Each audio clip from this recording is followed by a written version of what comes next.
الله واسع. اللهم صل على محمد وعلى آل محمد كما صليت على إبراهيم وعلى آل إبراهيم إنك حميد مجيد، وبارك على محمد وعلى آل محمد كما باركت على إبراهيم وعلى آل إبراهيم إنك حميد مجيد. عرض سلام دارم و ادب و احترام خدمت همه شما دوستداران الله متعال، دوستداران خانه الله، بیت الله، دوستداران مسجد الحرام، مکه مکرمه و حج. در ادامه بررسی آیات مرتبط با حج در کلام الله مجید، همچنان در مسیر برنامه گذشته سوره مبارکه آل عمران آیه 97 رو به همراه شما عزیزان مروری خواهیم داشت. در برنامه گذشته درباره آیه 96 این سوره سخن گفتیم، آیه که الله متعال در اون فرمود اعوذ بالله من الشیطان الرجیم ان اول بیت وضع للناس للذی ببکة مبارکا و هدی للعالمین. همانا اولین خانه‌ای که برای انسانها در زمین برای عبادت اونها بنا شد و قرار داده شد، خانه است که در بکه هست، خانه است که در مکه هست. بکه نام دیگر مکه است. الله متعال فرمود اولین محل عبادت، اولین عبادتگاهی که برای انسانها قرار داده شده روی زمین خانه کعبه است. مبارکه و هدایتی است برای عالمیان. این آیه 96 بود که در برنامه گذشته به همراه شما اشاره کردیم بهش. در ادامه این آیه الله متعال در آیه 97 اینگونه می‌فرماید که فیه آیات بینات، فیه آیات بینات. در این محل، در این مکان، در مسجد الحرام، در مکه مکرمه، در مکان اولین عبادتگاه انسان‌ها روی زمین، در طول تاریخ حیات انسان روی زمین، نشانه‌های بسیار آشکار و واضحیه برای کسایی که اهل خردن، برای کسایی که میدونن دین یعنی چی، اعتقاد یعنی چی، باور یعنی چی. نشانه‌های واضحی هست. در این شهر صفا و مروه‌ای هست، در این شهر عرفاتی هست، در این شهر منی و مزدلفه‌ای هست، در این شهر تاریخه، در این شهر نشانه‌های واضحی هست، زمزمی هست، در این شهر عبادت‌هایی هست، در این شهر مناسک و مشاعری هست، در این شهر حج هست، در این شهر عمره است، این شهر قبله عالمه. همه اینها نشانه است، همه اینا دلیله، همه اینا سند حقانیت این دینه. فیه آیات بینات. در کنار کعبه، در داخل مسجد الحرام، در داخل مکه نشانه‌های واضح و آشکاری و از جمله این نشانه‌ها مقام ابراهیم. مقام ابراهیمه. مقام ابراهیم، مقام به چند معنا است؟ یک معنای کلی و عمومیش قدمگاه ابراهیم، تحت لفظیش هم همین معنی است. مقام ابراهیم رو داره اینجا، قدمگاه ابراهیم اینجاست. اینجا ابراهیم اومده، اینجا ابراهیم قدم زده، اینجا رفت و آمد کرده و حرکت کرده. چرا ابراهیم؟ چرا الله تعالی ابراهیم رو ذکر کرد؟ بعد از اینکه فرمود در مکه نشانه های واضحی است، آشکاری هست، در کنار کعبه نام ابراهیم علیه السلام از بین این همه پیامبران تاریخ چرا ذکر میشه؟ اونم در زمانی که رسول الله صلی الله علیه و سلم این آیات رو تلاوت میکنن. آخرین پیغمبر الله متعال بر روی زمین. ابراهیم علیه السلام ویژگی هایی داره. ابراهیم علیه السلام صفاتی داره که به تفصیل درباره ابراهیم علیه السلام ارتباطش با کعبه در آیات بقره صحبت خواهیم کرد. اما در موضوع حج وقتی که نام ابراهیم علیه السلام ذکر میشه به چی میتونه اشاره داشته باشه؟ اگر در همین سوره آل عمران که این آیه مورد بحث ما آیه 97 همین سوره است، کمی برگردیم عقب‌تر، آیه 65 جواب سوال ماست. الله متعال بدونیم که سوره آل عمران سوره ایه که درباره شأن نزولش درباره مسیحیانی بود که با رسول صلی الله علیه و سلم بحث داشتن و ایشون رو متهم می‌کردن به اینکه شما دین آسمانی ندارید و آنچه که میگویید از پیش خودتون ساختید و این تهمتایی که همه دشمنان میزنن.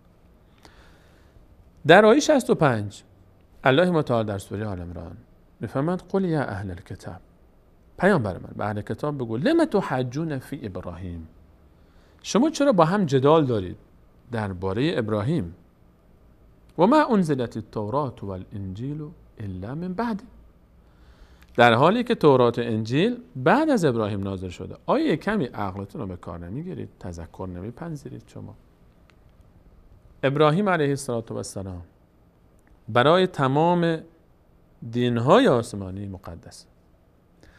یهودیان میگفتن ابراهیم از ماست، مسیحیان هم میگفتن ابراهیم از ماست، الان هم میگن. ابراهیم علیه السلام از اونجایی که پدر انبیای بنی اسرائیل و حتی پدر رسول الله صلی الله علیه و سلم، تمام ادیان آسمانی مسیحیت در زمان حضرت مسیح و همچنین یهودیت، دین یهود، دینی که موسی علیه السلام آورد، و اسلام، آنچه که ما به اسم اسلام معرفی میکنیم امروز، در اصل ان الدین عند الله الاسلام، همه ادیان اسلام بودن، چیز غیر از اون نبود. اما وقتی که در کنار ادیان یهود و مسیح و اسلام ذکر میشه که اصل همه این سه تا یکی بوده، اسلام هم رسول الله صلی الله علیه و سلم نواده ابراهیم علیه السلام.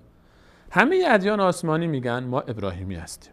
خلاصه کلام، یهود هم میگه ما ابراهیمی هستیم، مسیحی هم میگن ما ابراهیمی هستیم، و مسلمانان هم میگن ما ابراهیمی هستیم.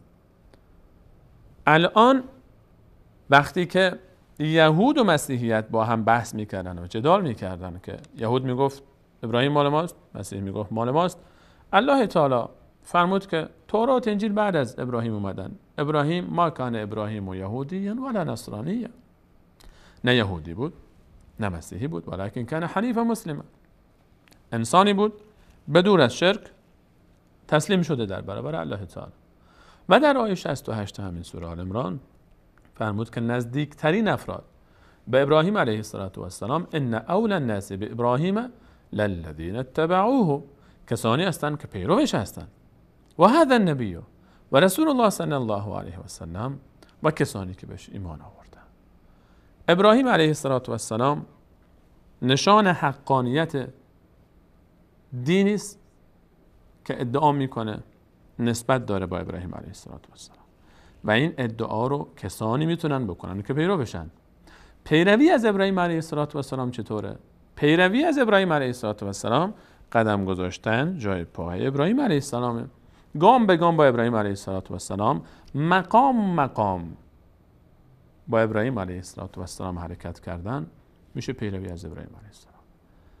وقتی که صحبت از کعبه میشه، وقتی که صحبت از مسجد الحرام میشه، وقتی صحبت از اولین عبادتگاهی که برای عبادت الله تعالی روی زمین گذاشته شده، و وقتی که ابراهیم علیه السلام من بعداً تجدید بنا میکنه اینجا رو، و از نسل ابراهیم علیه السلام نواده بزرگوارشون رسول الله صلی الله علیه و سلم در همین شهر در کنار همین خانه دوباره میاد و دعوتش رو شروع میکنه، اینجا این کسانی که اینجا زندگی میکنن، کسانی که کعبه رو دارن، کسانی که مسجد الحرام رو دارن، کسانی که جای پای ابراهیم، قدمگاه ابراهیم قدم میزنن، حج ابراهیمی رو انجام میدن، اینان پیروان حقیقی ابراهیم.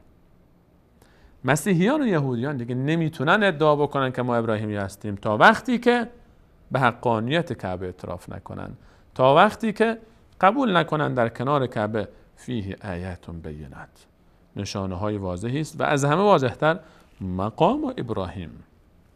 اصلا قدمگاه ابراهیم اینجاست. معنای خاص‌تر مقام ابراهیم همون جایی که ما به اسم مقام ابراهیم میشناسیمش. کنار کعبه، حتما تصاویر عزیزان دیدید، روی در کعبه چند متر اون طرفتر یک حالت گنبد کوچولویی هست طلایی که داخل اون شیشه این فضا یک سنگیه. این سنگ جای پای یک انسانی روی این سنگه. اون قدمگاه پدر ما ابراهیم علیه السلام. ابراهیم علیه السلام رو الله تعالی فرمود ملت ابیکم ابراهیم، شما پیرو ملت و آیین و دین باباتون ابراهیم هستید، چرا که پدر بزرگ رسول الله صلی الله علیه و سلم پدر امت هست. قدمگاه پدر بزرگ ما، بابای ما ابراهیم علیه السلام اونجاست. جای پای ابراهیم علیه السلام در کنار کعبه مانده. در ابتدا چسبیده بود به دیوار کعبه، اما به خاطر اینکه امن شد و مسلمین که اینجا 2 رکعتی نماز بخونند و سبب ازدحام در مسیر طواف میشد، به دستور عمر رضی الله عنه و به خاطر مصلحت مسلمین در جای فعلی قرار گرفت. این مقام ابراهیم یکی از نشانه های واضح حقانیت دین مبین اسلام و پیرویش و نسبت داریش با ابراهیم علیه السلام. چه نشانی بزرگتر از این در دست ما از ابراهیم علیه السلام، ما انسان ها. فیه آیات بینات، نشانه های واضحی اینجاست. مقام ابراهیم اینجاست. با من دخله کان امنا، هر کسی وارد این فضا بشه در امنه. اینجا محدوده امن الهی است. اینجا حرم است. حرم یعنی خیلی چیزایی که خارج از این محدوده حلاله، اینجا حرامه. اینجا نباید کسی شکار بکنه، اینجا نباید کسی یک شاخه را قطع بکنه، اینجا نباید کسی حتی حیوانی را آزار برسونه، انسان که به جای خودش. اینجا حتی حق نداره که یک موی از صورتش رو به زور بکنه وقتی که احرام میپوشه. اینجا حرمه. هر کسی که در این محدوده داخل بشه در امانه. و من دخله کان آمنا، اینجا همه در امانن. و چقدر عظیم این معنا وقتی که انسان میبینه که مقدسترین مسجد روی زمین، با عظمتترین مکان روی زمین، تنها مسجدیه در عالم که زن و مرد با هم در فضای مسجد میچرخن، طواف میکنن. در مسجد النبی اینطور نیست. مسیر خانم ها جداست، مسیر آقایون جداست.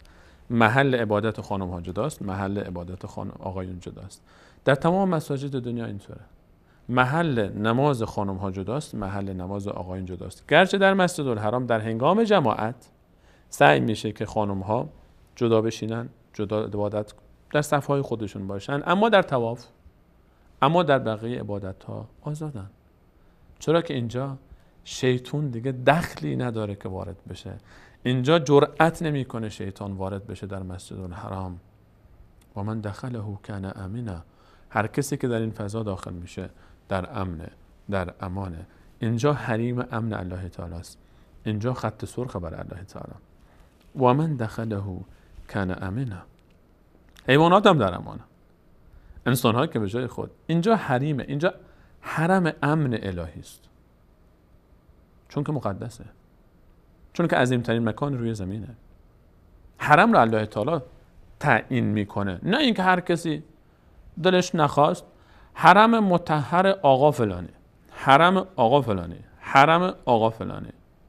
کسی که نه به الله اعتقاد داره یا اگر اعتقاد داره مشرک شده و به دنبال تخریب در کعبه است. عجیبه که امروزه کسانی که دستشون در جنایت در مسجد الحرام و بمبگذاری در مسجد الحرام آمیخته بود هم بعد از هلاکتشون عده‌ای به نام اون اومدن و قصری ساختن و اسمشون گذاشتن حرم مطهر فلان هالک.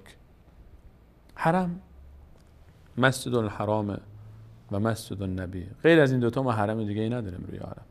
هیچ حرم دیگری در روی زمین نیست، همین دوتا است. محدوده های حرم الله متعال. مسجد الحرام حرمه. و من دخله کان آمنا، هر کسی در این فضا داخل شد در امانه. ولله علی الناس حج البیت من استطاع الیه سبیلا. اولین عبادتگاه روی زمین مبارک، هدایت برای عالمیان. علاوه بر این در اون نشانه های واضحی است از حقانیت و مهمترینش مقام ابراهیم و این دین راه ابراهیم رو پیش میبره و حج میکنه و بر الله تعالی ولله علی الناس، حق الله تعالی است بر مردم، حج البیت، حج این بیت، اینجا باید بیان حج بکنن. حج در لغت به معنای قصده، اراده، نیت. مردم باید اراده بکنن، نیت بکنن این خونه رو، باید بیان اینجا، باید بیان حج بکنن. ما وقتی میگیم حج در لغت به معنای اراده و نیت کردن. اراده و نیت چی؟ زیارت کعبه و مشاعر مقدسه و عبادت هایی که اونجا هست رو انجام دادن به قصد تقرب به الله تعالی. این میشه حج. حج واجبه بر مردم، کسانی که طبیعتاً اعتقاد دارن به کعبه، باور دارن به کعبه، به عنوان مقدس‌ترین مکان قبولش کردن. ابراهیم علیه السلام رو به عنوان پیشوا قبول کردن و در مسیرش دارن پیش میرن. در مقام ابراهیم دارن قدم میزنن، جاهایی که ابراهیم رفته میرن. برای اینها واجبه. برای کسی که به توحید اعتقاد داره حج واجبه. ولله علی الناس حج البیت، بر اینها، بر مردم واجبه، حق الله تعالی بر اینهاست که حج خانه الله رو انجام بدن. من استطاع الیه سبیلا، اون کسانی که استطاعت دارن به سوی کعبه و راهش رو پیدا میکنن، میتونن. حج واجبه بر کسانی که استطاعت دارن. حج فقط کنار کعبه است، فقط اینجا است. طواف فقط مال کعبه است. این عبادت فقط مال کعبه است. عبادت خاصی که فقط مال خود کعبه است. حج واجبه برای کسانی که استطاعت دارن. کسی که از لحاظ جسمی میتونه بره، کسی که توانایی مالی داره، کسی که در شرایط امروزه ما میتونه ویزایی بگیره و بره، خودش شرکت میکنه و خطری هم تهدیدش نمیکنه، برای این واجبه که بره. حتی برای کسی که امکانات مالی داره، میتونه که خرج بکنه، اما خودش نمیتونه بره و مریض هست، کسی دیگه ای رو میفرسته و باید بفرست. برای کسانی که توانایی دارن و استطاعت دارن برن حج، باید حج بکنن. واجبه که حج بکنن، اختیاری نیست، باید حج بکنن. نباید بگه که خب حالا من برم پول خرج بکنم که چی بشه. این یک عبادته، این یک دانشگاه است، این یک مسیره که برای وصل ما با تاریخ، برای وصل ما با تاریخ انبیا مهمه. به ما درس میده، ما رو وصل میکنه به تاریخ انبیا، ما رو وصل میکنه به تاریخ عبادت روی زمین، ما رو وصل میکنه به کعبه، ما رو وصل میکنه به قبله، ما رو وصل میکنه به اولین عبادتگاه، ما رو در مسیر انبیای طول تاریخ قرار میده. حج قرار گرفتن در مسیر کل تاریخ عبادت الله تعالی روی زمینه. واجبه که بره. اگر کسی نرفت، و من کفر، اگر کسی ناسپاسی کرد، کفر ورزید، انکار کرد از اینکه بره حج، فإن الله غنی عن العالمین، الله تعالی بی‌نیاز از بندگانش. و من کفر، الله تعالی نفرمود کسی که قبول نکنه، مستقیم فرمود کسی که کفر بکنه.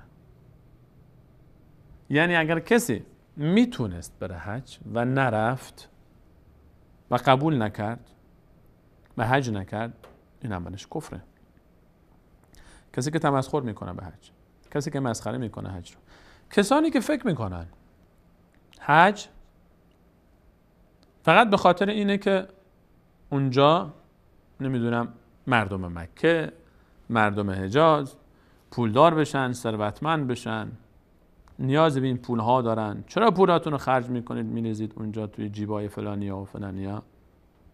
نه، الله تعالی این منطقه رو، این حرم رو، این شهر رو برکت داده. خودش میفرماید اینجا مبارکه. دعای ابراهیم علیه السلام پشت سر اون شهر. میرسیمش در آیه 126 سوره مبارکه بقره. ابراهیم علیه السلام دعا کرد اصلا که تمام برکات خودت رو، رزق و روزی رو به این شهر جاری کن و بر همه هویدا است که چقدر نعمت ریخته اونجا. این چند نفری که فکر میکنن اگر برن اونجا هدف از حج اینه، اینها نفهمیدن معنای حج رو.